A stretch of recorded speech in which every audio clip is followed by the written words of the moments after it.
I'm here in Medjugorje in front of St. James Church, which is here, and I'm with, what's your name? Gergely, Boganyi. Where are you from? I'm from Hungary. And you said how many times you came here? Well, roughly about something like 10 times 10 I've been times? here, or even more, yes, What- in the what- past 20 years. Wow.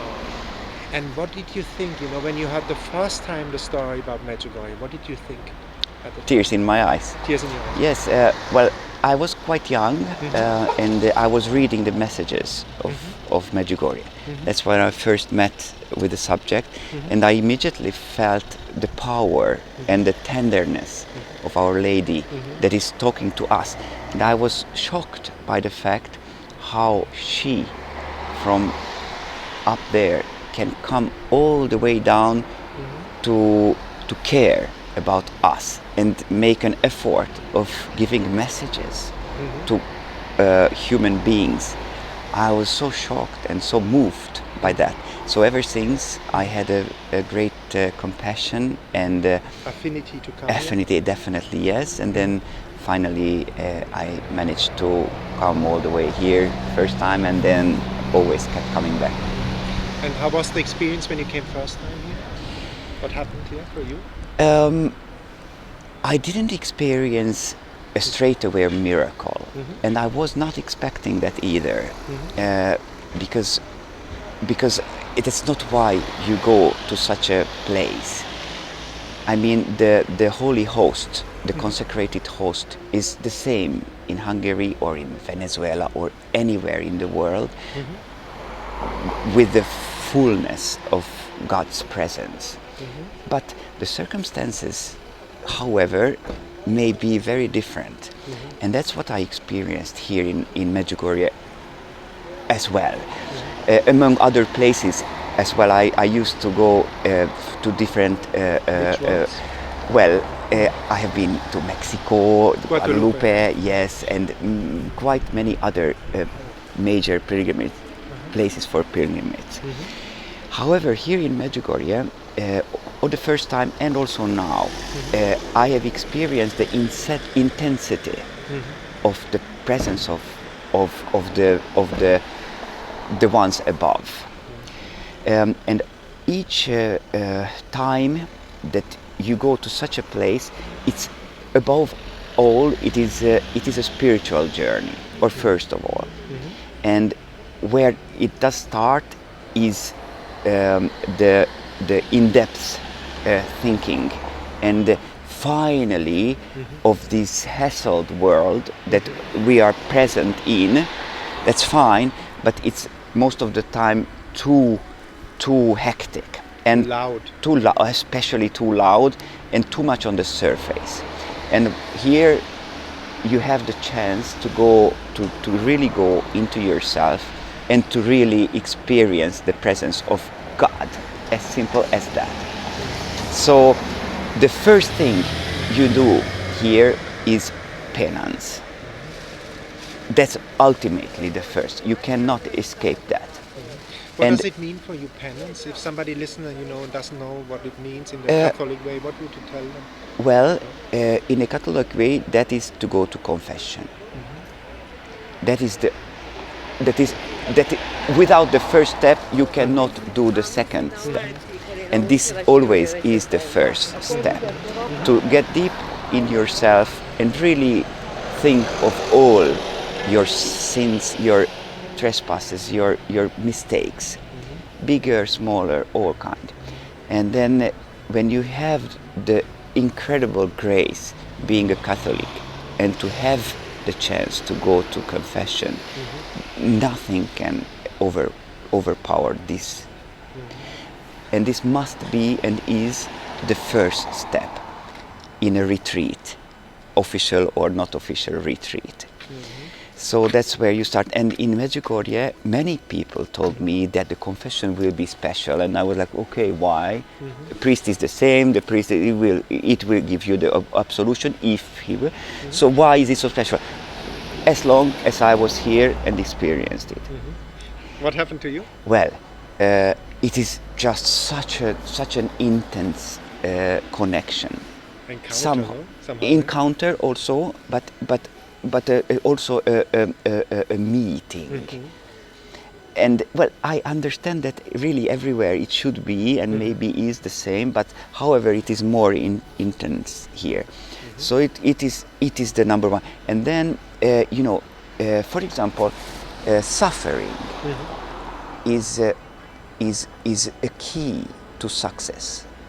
To come close to God, no? As well, Yeah. as well.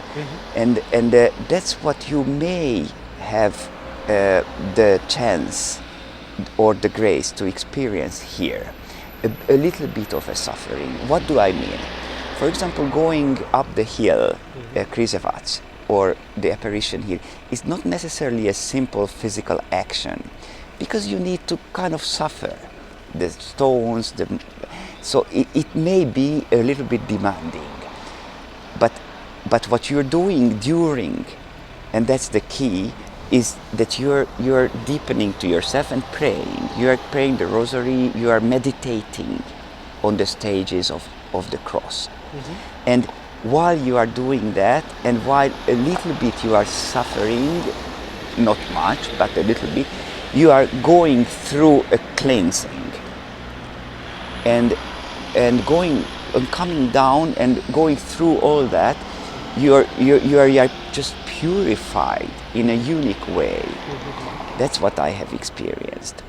And of course then many other things, like social things. For example, in the vicinity of the church and also elsewhere here in Medjugorje, it is normal to give a blessing for the food, for example. Or it is very normal to go and on the streets and have a coffee with a rosary. I love that. And at home I am always doing that, but people really see me, give me a strange look. What is this?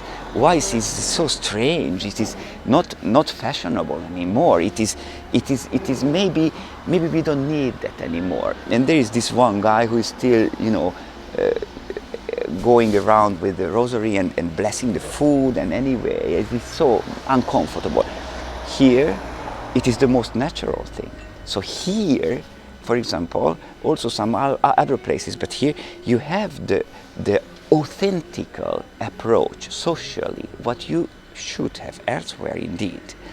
So that's what I enjoy incredibly much, with the rosary, with the blessings, with the prayers. And people, for example, they are smiling from their souls to you, and you do the same to other people. It is so nice and so simple. The shortest distance between two people is a smile. Not an artificial, stupid smile. That is also can be nice, but a real smile. For example, out. yeah, of course. For example, now some people stopped me to make a photo. It is a simple thing, but it was just such a caring way. And we speak the same language. Of the heart. Of the heart, of the soul. Yes. So anywhere you look, no matter how well or not so well you are dressed. For example, me, I'm not very well dressed, but we are a family here. And also another social thing, which I find very important and encouraging, is that there are a lot of people here. And now here we can experience that we are powerful. We are not just a small remnant of somewhere. We are a major group of people, very, very strong inside, and also together we are representing a very major power. So that is also a social experience that may strengthen your view. So when you're going, or I'm going home in a few days' time, I'm sure I will be much more confident in a good sense and strong. Charged by Our Lady, no? Definitely.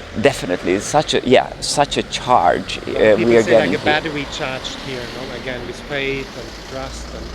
Absolutely, this connection is a God. good expression to put it as well. Yes. And you were talking about confession. What would you tell people? Maybe they listen to you now. They say, "Wow, this is powerful what he's saying, and it is powerful what you're saying.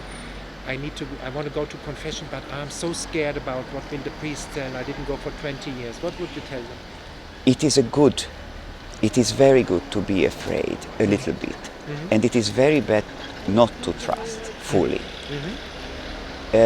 Because if you are neglecting your difficulties, then it's very bad. Because yes, you have sinned. We all have. Exactly. Me And first.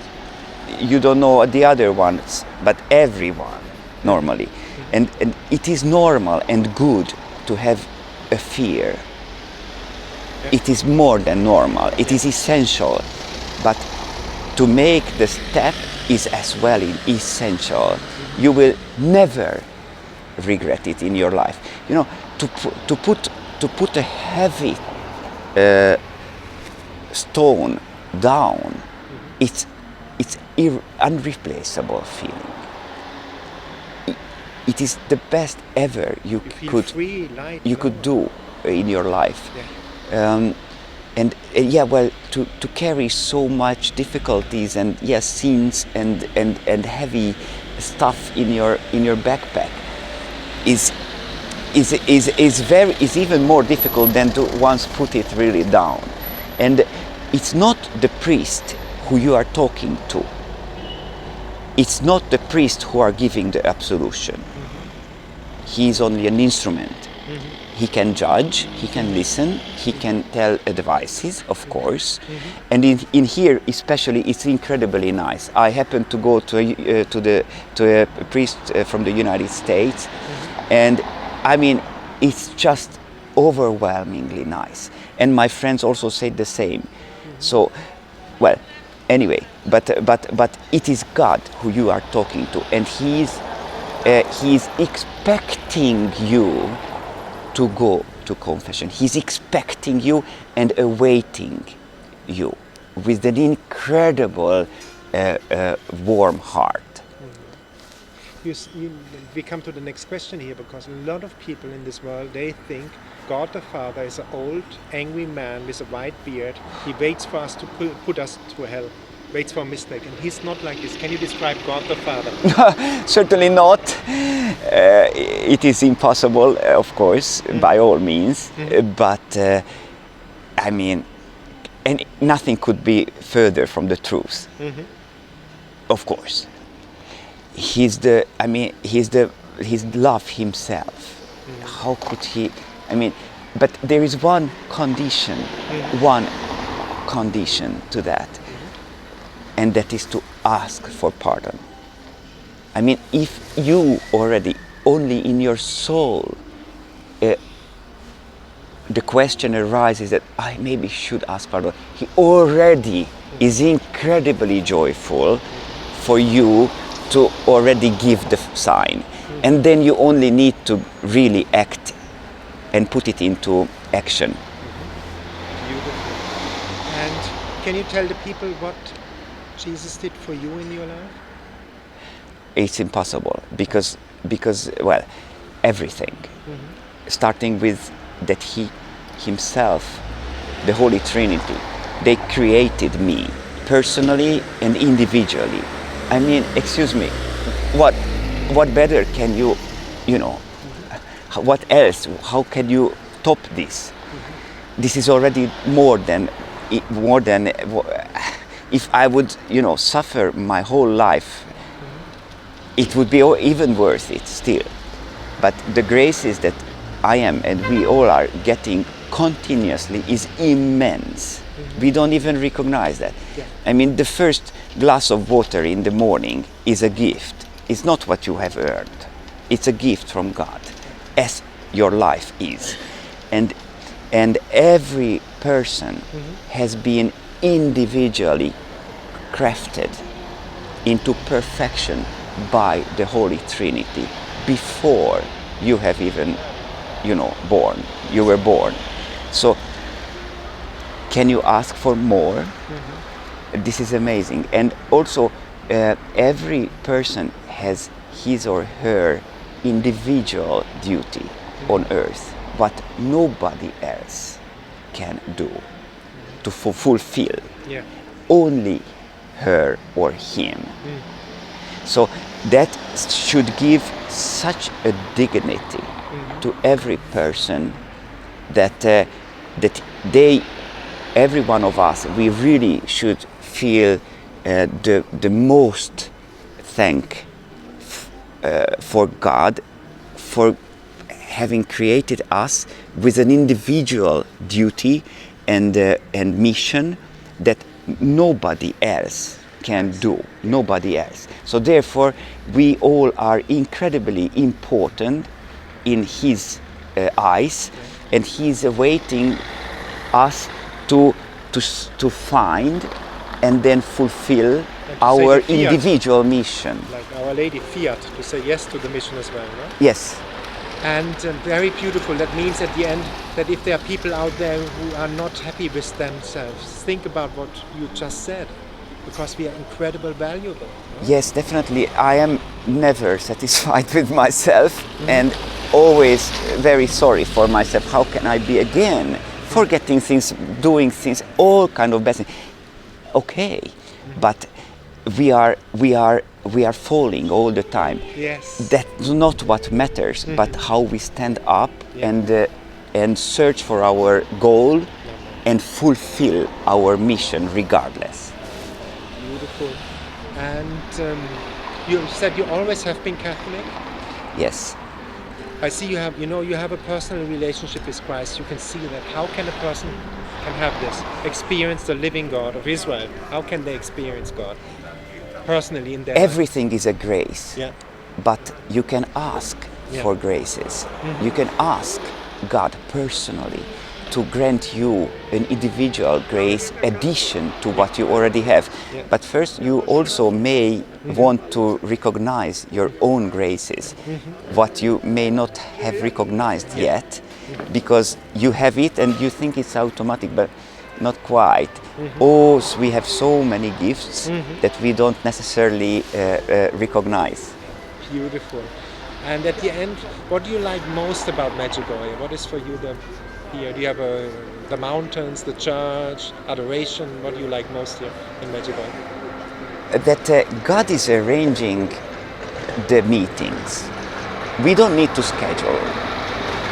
How I met you here was that the other cafe had a shadow and I loved the sun, and I told my friends, hey, let's go to another one because they have sun. And that's how we came here and I was leaving met. and we met. Yes, but I have experienced this so many times, so that especially in such a place like Medjugorje, it's like God is arranging and managing your ways. So just come over, give yourself to God, give a chance to God to guide you.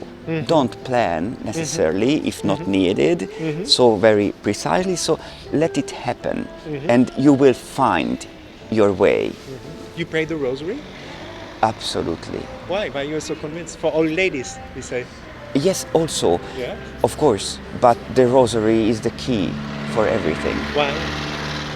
Well, it has always been, so that is maybe a historical explanation, and all the messages are actually going into the rosary, so pray the rosary. I'm not only playing the normal rosaries, but also the for example the shorter ones, the Divine Mercy Chapel. You play, Elizabeth Kindelman, The Flame of Love from Hungary? Of course.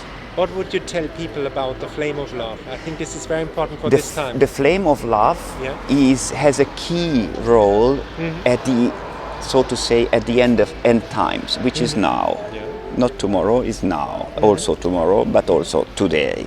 So the Flame of Love is an extension of the Holy Mary, which is needed for this incredibly turbulent time. So it is just more powerful. And what would you tell people about the flame? They should pray the flame of love rosary, or what is important? Unity prayer. What would you tell them about the Definitely, flame of love? flame of love prayer is just the same, but even more powerful, intentionally meant for the times we're living now. And the unity prayer is fantastic because it's short and very powerful. So I would definitely, for such people than me, for example, I never have any time. So the unity prayer is a winner. Wonderful. You know it by heart?